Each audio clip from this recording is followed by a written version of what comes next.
આ વિસ્તારના ખેડૂતોને નાના ખેડૂતો છે બરાબર, 1 હેક્ટરથી ઓછી જમીન વાળા છે બરાબર, અને પાક નિષ્ફળ ગયો છે, આ લોકોને વળતર મળે એવો અવાજ ઉઠાવવાનો છે સાહેબ. શેનો પાક આપણે અહીંયા આગળ નુકસાન થયો?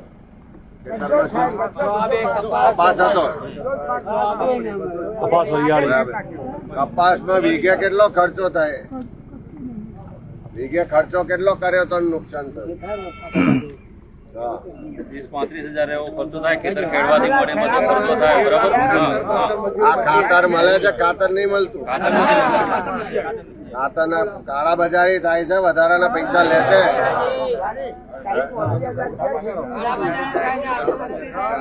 કેટલા વધારાના લે છે?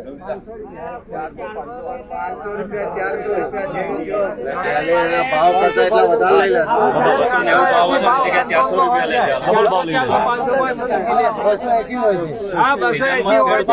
છે. 280 કંટ્રોલ નો ભાવ હોય છે, એના લીધે 400 થી 500 રૂપિયા લૂંટી લે છે. 280 ને બદલે 400-500 લે છે, અને તે પૂરતું મળતું નહીં.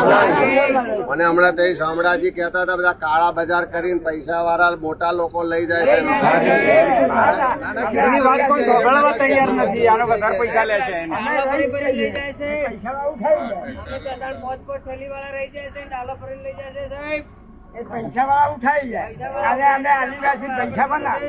શિયાળુ સિઝનમાં જ આ લોકોને ખાતર નથી મળતું, એનો અવાજ ઉઠાવવાનો. આ નુકસાની નું પેલા ફોર્મ ભર્યા ઓનલાઈન બધાએ?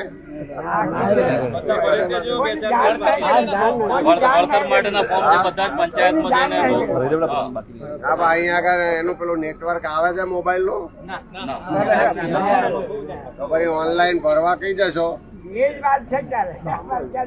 આ સરકાર તો કે છે ઓનલાઈન ભરો તો જ મળશે. સરકારનું ઓનલાઈન નહીં સાહેબ, અમારે ક્યાં જવાનું? સરકારનું જ ઓનલાઈન નહીં ને.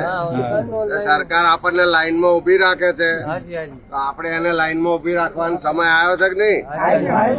વારો આવે તો આપણે એનો જવાબ હાલજો. હમણાં તો ચૂંટણી નહીં, વાર છે. આ વખતે બરોબર એમનું અભિમાન ઉતારવું છે ને. પૈસા વાળાની સરકાર છે, આપણી સરકાર આવે એવું કરવું છે. આ ખાતર વાળું એ તો હમણાં રજૂઆત કરીએ છીએ કલેક્ટર ને, કરાવડાવીએ એનું. આ ઓનલાઈન અરજી કરવાની હોય કરજો, આપણે જો એમાં બાકી છે એના માટે લડીશું. રામ રામ બધા.